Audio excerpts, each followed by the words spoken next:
AI engineer అవ్వాలి అనుకుంటే ఈ వీడియోని లాస్ట్ వరకు చూడండి.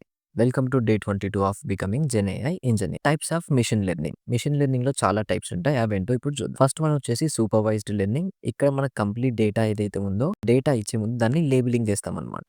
సో, ఇది ఎలిఫెంట్ అని, ఇది క్యామెల్ అని చెప్పేసి ప్రాపర్‌గా లేబులింగ్ చేస్తాం. లేబుల్ చేసిన డేటాని ఆల్గారిథమ్‌కి ఇవ్వగానే అది కంప్లీట్ డేటాని ప్రాసెసింగ్ దెన్ మనం ఏదైనా ఒక ఇన్‌పుట్ ఇచ్చినప్పుడు అది ఎలిఫెంట్ అని, క్యామెల్ అని, కౌ అని చెప్పేసి ఐడెంటిఫై చేస్తుంది. ఇదే సూపర్వైజ్డ్ లెర్నింగ్.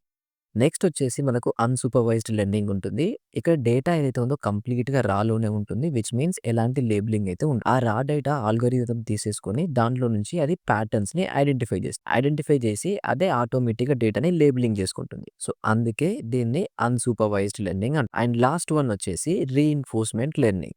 దీంట్లో ఏంటంటే ఏదైతే ఏఐ ఏజెంట్ ఉందో ఆర్ ఎల్స్ ఏఐ మోడల్ ఉందో దాంట్లో డేటా అనేది మనం ఇచ్చేస్తాం. ఇచ్చిన తర్వాత అది ప్రిడిక్షన్ చేస్తుంది. ప్రాపర్ ప్రిడిక్షన్ చేస్తేనేమో దానికి రివార్డ్ వస్తుంది. ఒకవేళ దానికి రాంగ్ ప్రిడిక్షన్ చేస్తే కైండ్ ఆఫ్ పెనాల్టీ వస్తుంది. సో, రీఇన్ఫోర్స్‌మెంట్ లెర్నింగ్ అనేది ఇలా